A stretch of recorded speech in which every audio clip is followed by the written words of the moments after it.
안녕하세요 여러분, 앙지입니다. 요즘 주식을 더 사야 될지, 주식을 더 산다면 언제 매수를 하면 좋을지에 대해서 고민이 많으실 거라고 생각을 합니다. 저도 코로나발 경제 위기가 어느 정도의 파장을 불러올지에 대해서 항상 조마조마하면서 뉴스를 지켜보고 있는 상황입니다. 그래서 오늘은 현재 상황에 대한 저의 생각과 함께 앞으로 배당주 투자자로서 어떻게 분할 매수를 해 나갈 예정인지 그 계획을 소개해 드리려고 합니다. 네, 우선 현재 상황에서 2008년 금융위기에 비해서 긍정적인 부분을 한번 찾아보겠습니다. 첫 번째로 이번에는 금융 시스템의 위기로까지는 이어지지 않지 않을까 하는 희망입니다. 2008년 금융위기 때 문제는 금융기관들의 신용이 무너졌다는 거였습니다. 은행, 증권사, 보험사 너나 할 거 없이 서브프라임 모기지라는 부실한 채권을 기초 자산으로 하는 파생상품에 무분별하게 투자를 했었고, 아니나 다를까 거품이 꺼지면서 월가 금융기관들의 신용등급이 무더기로 하락을 했었죠. 여기 보시면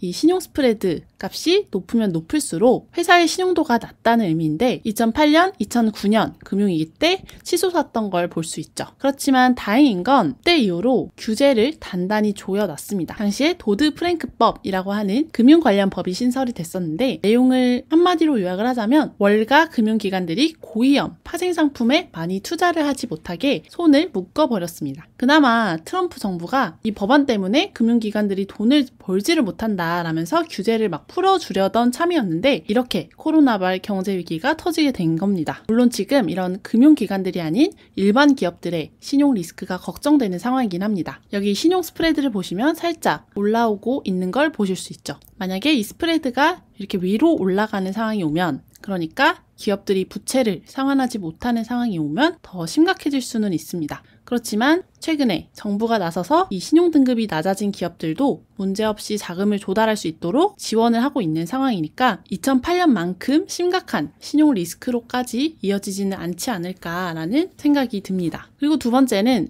정부가 빠르게 대책을 내놓고 있다는 겁니다. 지금 현재 연준은 기업과 가계를 대상으로 무제한적으로 돈을 뿌릴 계획을 가지고 있습니다. 최근에는 거의 2조 달러 규모의 재정 부양책에 전격 합의를 했습니다. 트럼프도 이렇게 서명을 했고요. 특히 항공이나 호텔처럼 코로나19에 직격탄을 맞은 그런 기업을 대상으로 거의 5천억 달러 규모의 유동성을 공급할 예정이고요. 그 외에 인상적인 건 개인을 대상으로 인당 1,200달러씩 현금을 지급할 예정이라고 해요. 확실히 2008년 금융위기를 한번 겪어봐서 그런지 민첩하게 대응을 하는 것으로 보입니다. 물론 이 바이러스가 해결이 되지 않는 한 경기 침체는 무기한적으로 늘어날 수 있겠죠. 그렇지만 기업도 어떻게든 이 상황을 이겨내기 위해서 자구책을 내놓고 있고, 그러니까 배당컷이나 근무자를 해고하고 임금을 삭감하는 것도 결국 살기 위한 몸부림일 테니까요. 그리고 정부 지원도 이렇게 받고 있으니 대형 우량 기업들이라면 버텨낼 수 있지 않을까 기대를 걸고 있습니다. 자, 그래서 우리는 어떻게 해야 하는가? 아마 이 영상을 보고 계신 여러분도 시간의 문제일 뿐이지 결국 회복한다는 믿음으로 매수 타이밍을 보고 계실 거라고 생각을 합니다. 근데 이 매수 타이밍을 잡는 게 가장 어렵지 않나요? 변동성도 너무 심하고 도대체 이거 언제 들어가야 되는 거야 싶으실 거예요. 저도 저번에 보잉이 100불까지 갔을 때 와, 보잉을 100불에 살 수 있다고? 무조건 들어간다 다짐을 했다가도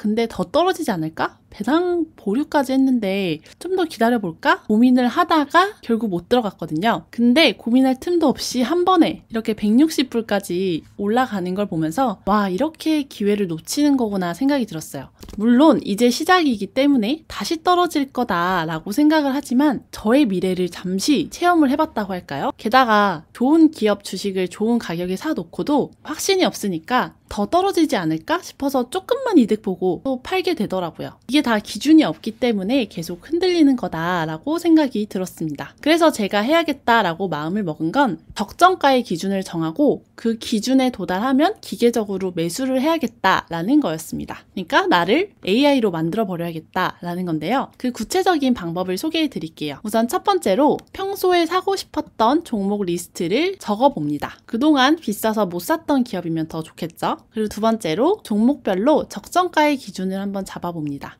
사람마다 배당률, PE, ROE 등등 적정가의 기준을 잡는 방법이 다양하게 있겠지만 저는 배당률을 기준으로 잡았습니다. 배당만큼 나한테 확실한 현금 수입을 보장을 해주고 그 기업의 현재 재무 상태나 미래 전망을 가늠하게 해주는 확실한 지표가 없기 때문이죠. 그래서 어떻게 보냐? 우선 5년 평균 배당률을 먼저 확인을 합니다. 지금 배당률이 최근 5년 평균 배당률보다 높을 때 들어가는 겁니다. 지금 많이 떨어졌다고는 하지만 사실 여기 마이크로소프트, 애플, 그리고 마스터카드 같은 경우에는 워낙 많이 올랐기 때문에 현재 배당률이 5년 평균 배당률에 비해서 아직도 낮은 수준입니다. 그래서 이런 경우에는 아직은 조금 들어가기에는 비싼 가격이다라고 판단을 내릴 수도 있겠죠. 그 다음은 이제 역사적 배당률 고점을 확인을 합니다. 이 기업이 배당을 시작한 이래로 가장 배당률이 높았을 때 그때의 수치를 확인을 하는 겁니다. 장이 그동안 좋을 때는 사실 역사적 배당률 고점에 도달하는 것 자체가 어려웠거든요. 그렇지만 요즘 같은 때는 충분히 가능할 거라고 생각이 듭니다. 예를 들어 디즈니 같은 경우에는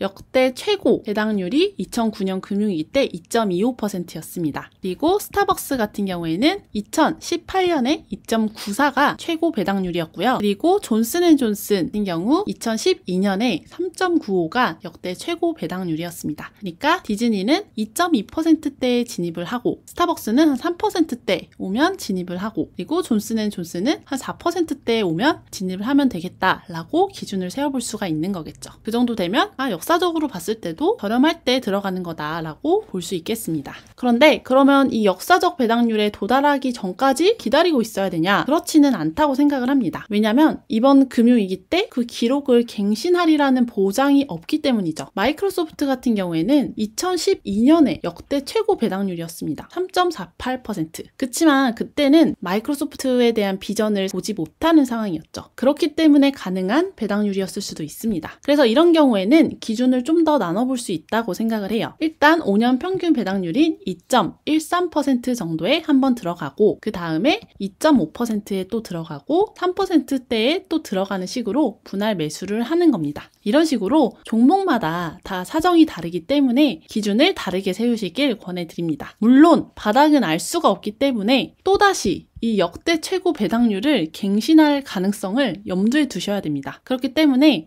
이 정도 배당률이면 난 만족을 할 수 있을까? 스스로에게 물어보고 확신이 들 때 들어가셔야 된다고 생각을 합니다. 예를 들어 저 같은 경우에는 이 코카콜라, 배당킹이죠. 코카콜라가 4%대 정도 오면 들어갈 것 같거든요. 코카콜라가 4%대 배당률이면 결코 아쉽지 않은 숫자다. 설사 더 떨어져서 5%가 돼도 후회하지 않을 숫자다. 그냥 기쁘게 더 매수를 할 것 같다 라는 생각이 들기 때문입니다. 만약에 나는 4%에 샀어도 아무리 역대 최고 배당률이라고 했어도 5%가 되면 멘탈이 흔들릴 것 같아 라는 생각이 드신다면 그만큼 그 기업에 대한 확신이 부족하다 라는 의미라고 생각을 합니다. 그럴 때는 매수를 하지 않는 게 좋지 않을까라고 생각이 듭니다. 저도 종목별로 이렇게 매수선을 정해놓고 다가오는 시장에 대비를 하려고 합니다.